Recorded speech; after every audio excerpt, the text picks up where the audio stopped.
Hello అందరికీ! పిల్లలు కూడా ఎంతో ఇష్టంగా తినే ఎగ్ మంచూరియా అండి. ముందుగా ఒక 4 ఎగ్స్‌ని చిన్ని పీసెస్ కింద కట్ చేసుకోవాలి. దాంట్లో ఆనియన్స్, కరివేపాకు, జింజర్ గార్లిక్ పేస్ట్ వేసుకోవాలి.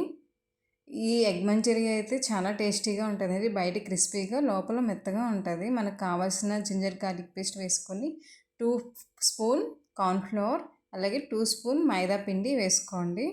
వేసుకొని మిరియాల పొడన్నా లేదంటే చిల్లీ పౌడర్ అన్నా వేసుకోండి. వేసుకున్నాక మనకు కావాల్సిన వాటర్ అనేది యాడ్ చేసుకోండి. వాటర్ యాడ్ చేసి కొంచెం సాల్ట్ వేసుకొని ఇలా కలుపుకోండి. చిన్న పీసెస్ కిందనే కట్ చేసుకోండి. పెద్ద పీసెస్ అయితే మీకు పిల్లలు సరిగ్గా తినరు. అలాగే ఆయిల్‌లో వేసినప్పుడు మీకు పేలిపోతాయన్నమాట. ఆయిల్ హీట్ ఎక్కాక ఇలా చిన్న చిన్న బాల్స్ కింద వేసుకోండి. మరీ పెద్ద బాల్స్ వేసుకోకూడదు. చిన్న చిన్నవి స్లోగా డ్రాప్ చేసుకోండి. మీకు కావాల్సిన సైజులో చిన్న సైజులోనే వేసుకోండి ఆల్మోస్ట్.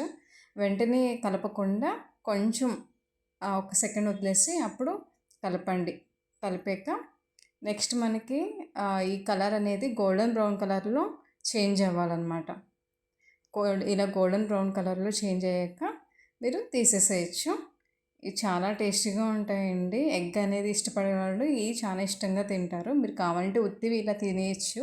నేను ఇక్కడ మంచూరియాకి కావాల్సినవి చూపిస్తున్నానండి.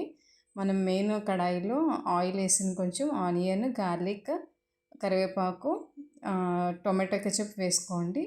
చిల్లీస్ మీకు ఏ సైజులో ఇష్టమైతే ఆ సైజులో చిల్లీ కట్ చేసుకోండి. నెక్స్ట్ ఇక్కడ నేను కొంచెం చిల్లీ పౌడర్ యాడ్ చేస్తున్నానండి.